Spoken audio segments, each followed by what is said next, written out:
Hey, DIY enthusiasts, you ever get that itch, that burning need to make something? You've got the project, you've got the passion, but then, bam, you need a tool. And not just any tool, a specific tool. And it's either ludicrously expensive or you need it right now and the store is closed. We've all been there, trust me. Well, I'm here to tell you, you don't need to be held hostage by your tool needs. We're gonna get our hands dirty, embrace that DIY spirit, and make our own tools. That's right, we're diving headfirst into the awesome world of homemade toolmaking. Today we're tackling 5 essential tools that no workshop should be without. Best part? We're building them on a budget using simple materials. Whether you're a seasoned pro or just starting out, these builds are easy to follow and will totally level up your DIY game. Get ready to save money, learn new skills, and unleash your inner maker. Alright, let's kick things off with a tool that's absolutely essential for countless projects: clamps. Now you can never have too many clamps, but buying a whole set can put a serious dent in your wallet. That's where the beauty of DIY comes in. We're gonna make our own super strong, reliable wooden clamps using, get this, just scraps of wood and some basic hardware. First things first, gather your materials. You'll need some hardwood scraps. Think oak, maple, or even plywood. The key here is sturdy wood that can handle some pressure. Cut 2 pieces to the desired length of your clamp. Remember, longer clamps are great for bigger projects, while shorter ones are perfect for those fiddly, intricate tasks. Next up, you'll need some threaded rod. This is the muscle of our clamp, providing the clamping force. Cut the threaded rod to be slightly longer than your wood pieces. Now drill holes through both ends of your wood pieces, making sure the holes are slightly wider than your threaded rod. Here's where the magic happens. Slide the threaded rod through the holes in your wood pieces. Now, thread on a nut at each end of the rod, leaving some space between the nut and the wood. These nuts will act as our adjustable clamping jaws. To make our clamps even more awesome, let's add some clamping pads. These will protect your workpieces from those nasty clamp marks. Cut small squares of cork or leather and attach them to the inside faces of your wooden clamp jaws using some strong glue. And there you have it! Your very own DIY wooden clamp. To use it, simply position your workpiece between the jaws and twist the nuts to tighten. The threaded rod will draw the jaws together, clamping your workpiece securely. These DIY clamps are incredibly versatile and strong.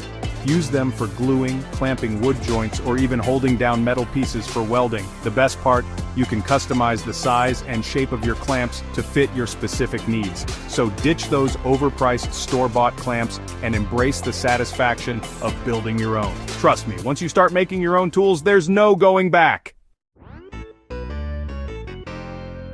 Alright, let's be honest, sanding can be a bit of a chore, but hey, a smooth finish is totally worth it, right? Now you could shell out for fancy sanding blocks, but why do that when you can whip up a bunch of them in just a few minutes using stuff you probably already have lying around? For this project, we're going full-on recycling mode. Grab those cardboard boxes piling up in the corner. They're about to become your new best friend. Cut the cardboard into rectangular blocks, aiming for a size that's comfortable to hold in your hand. Now, let's give our sanding blocks some grip. Grab that roll of leftover carpet tape you've got stashed away. You know you have one. Cut strips of carpet tape and stick them to the faces of your cardboard blocks. Here's the secret sauce: sandpaper. Cut sheets of sandpaper to match the size of your cardboard blocks. Now, simply stick the sandpaper onto the carpet tape, pressing firmly to ensure a good bond. And boom!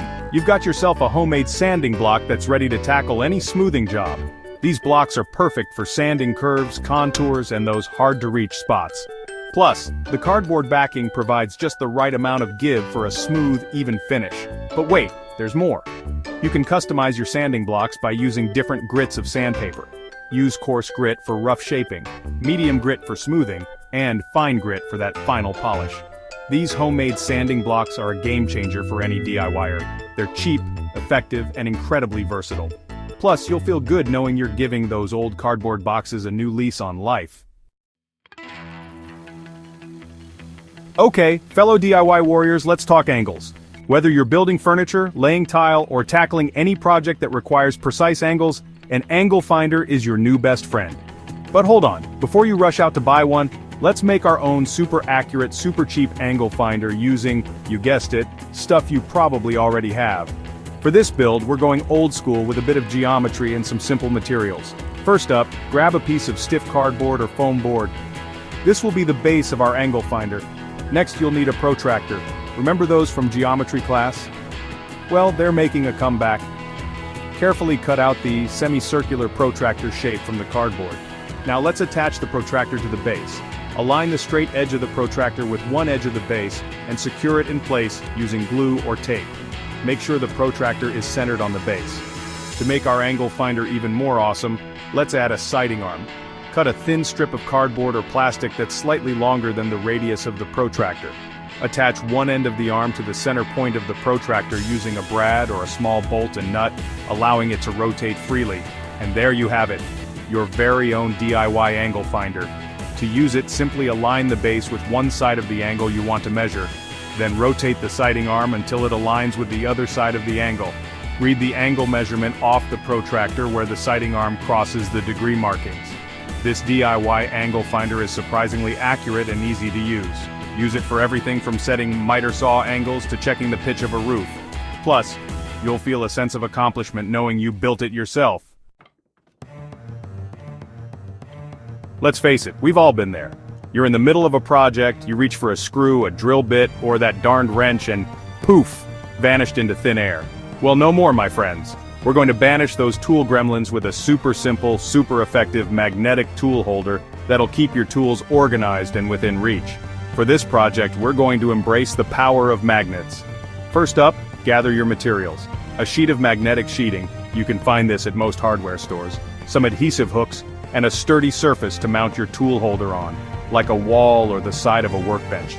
Cut the magnetic sheeting to your desired size and shape. Remember, the bigger the sheet, the more tools you can wrangle. Now peel off the backing from the adhesive hooks and attach them to the back of the magnetic sheeting, spacing them evenly. Now for the satisfying part, mounting your tool holder. Clean the surface where you'll be mounting the holder to ensure good adhesion. Then carefully align the tool holder and press firmly against the surface, making sure the adhesive hooks are securely attached. And there you have it, your very own magnetic tool holder, ready to tame the chaos in your workspace. Simply stick your metal tools to the magnetic surface, and voila, no more lost screws, wandering wrenches, or disappearing drill bits. This DIY tool holder is a game changer for keeping your workspace organized and efficient. Plus, it's incredibly easy to customize. Use different sizes and shapes of magnetic sheeting to create dedicated holders for specific tools or projects. Alright, precision fanatics, this one's for you. If you've ever used a saw or drill press, you know that making accurate, repeatable cuts can be tricky. That's where stop blocks come in. These handy tools provide a solid reference point for your workpieces, ensuring consistent cuts every time. And guess what? We're going to make our own super adjustable, super affordable stop blocks using, you guessed it, scraps from the workshop. First up, grab some hardwood scraps. Again, we're looking for sturdy wood that can withstand some abuse. Cut the wood into rectangular blocks, aiming for a size that's comfortable to grip and adjust. Now let's add some adjustability to our stop blocks. Drill a hole through the center of each block, making sure the hole is slightly wider than a bolt. Next, you'll need some threaded rod and knobs. Cut the threaded rod to be slightly longer than the width of your workbench. Thread a knob onto each end of the rod. Here's where the magic happens. Insert the threaded rod through the holes in your stop blocks. Now, position the stop blocks on your workbench, aligning them with your saw blade or drill bit. Tighten the knobs to secure the stop blocks in place. And there you have it, your very own DIY workbench. Stop blocks. To use them, simply position your workpiece against the stop blocks and make your cut. The stop blocks will prevent the workpiece from moving, ensuring a precise and repeatable cut every time. These DIY stop blocks are a game changer for any woodworking or metalworking project that requires accuracy. Plus, they're incredibly easy to adjust, allowing you to make precise cuts at any distance. There you have it. 5 essential DIY tools you can build at home using simple materials and a little ingenuity. Remember, building your own tools is not just about saving money, it's about tapping into that creative spirit, learning new skills, and experiencing the satisfaction of making something with your own 2 hands. So, which tool are you most excited to try? Let me know in the comments below. And if you found this video helpful, don't forget to give it a thumbs up.